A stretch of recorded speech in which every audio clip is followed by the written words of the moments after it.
And the Oscar goes to...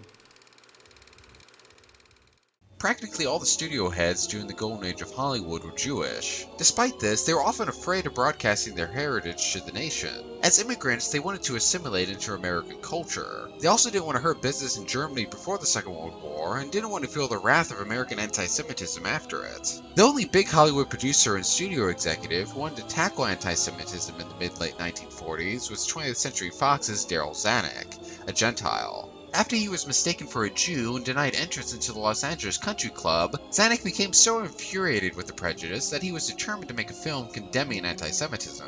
The other Hollywood moguls asked him not to do it for fear of the backlash that may arise. Zanuck ignored them and chose to adapt Lowell Z. Hobson's 1947 novel Gentleman's Agreement, which was originally serialized in Cosmopolitan magazine in 1946. The story follows newly arrived New York City journalist Philip Green, played by Gregory Peck, as he writes a story on anti-Semitism for his new job at a local magazine.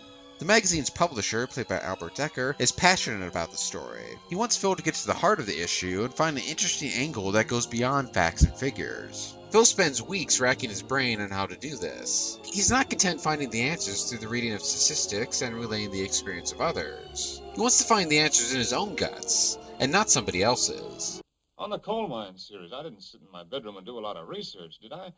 I didn't go out and tap some poor, grimy guy on the shoulder and make him talk. I got myself a job. I went down in the dark. I slept in a shack.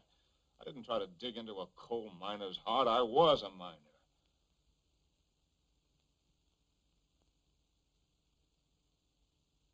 Oh.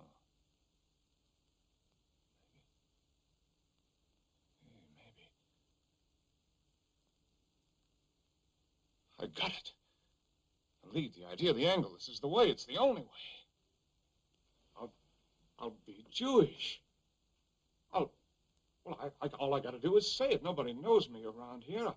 I can just say it. I can live it myself for 6 weeks, 8 weeks, 9 months, no matter how long it takes. Ma is right this time. Only Phil's mother, played by Anne Revere, his son Tom, played by Dean Stockwell, his childhood friend David Goldman, a Jewish soldier, played by real-life Jew John Garfield, and Kathy, the niece of the publisher, who quickly gets in a romantic relationship with Phil, know he is actually a Gentile. Celeste Holm also stars as the magazine's fashion editor, a role that won her Best Supporting Actress. Kathy, played by Dorothy McGuire, was the one who proposed the story idea to her uncle, but she fears what people will think about her and Phil when they find out he's Jewish. This causes friction between the couple. Phil's adamant that what he's doing is right, and he thinks Kathy's behavior is part of the problem. In the meantime, Phil experiences racism from doctors, hotel owners, and even magazine co-workers. He must fight back against the prejudice and continue with his story if he hopes to bring light to such a prevalent American problem.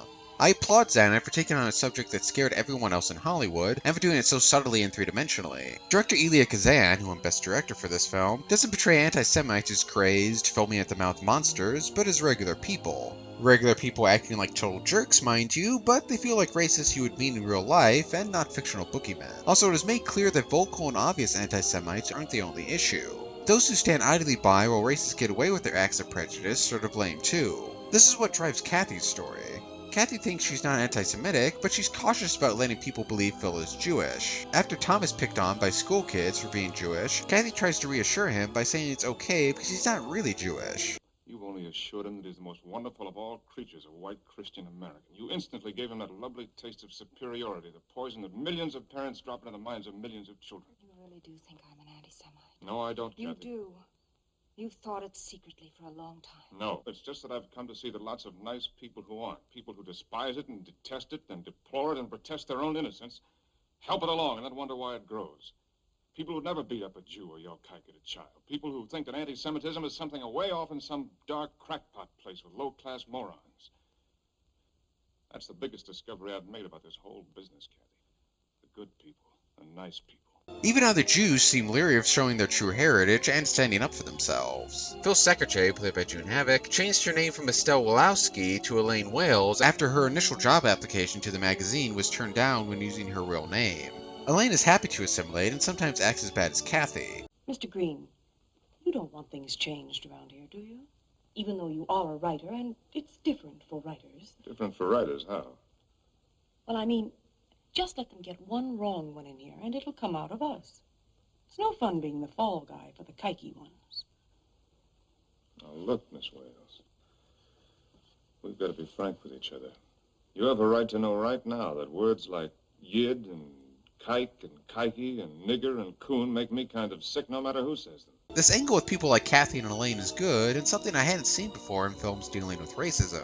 It calls for everyone to stand up against prejudice. If we don't, then racists will continue to think what they're doing is okay, and they'll keep discriminating. It shows the intricacies of the issue.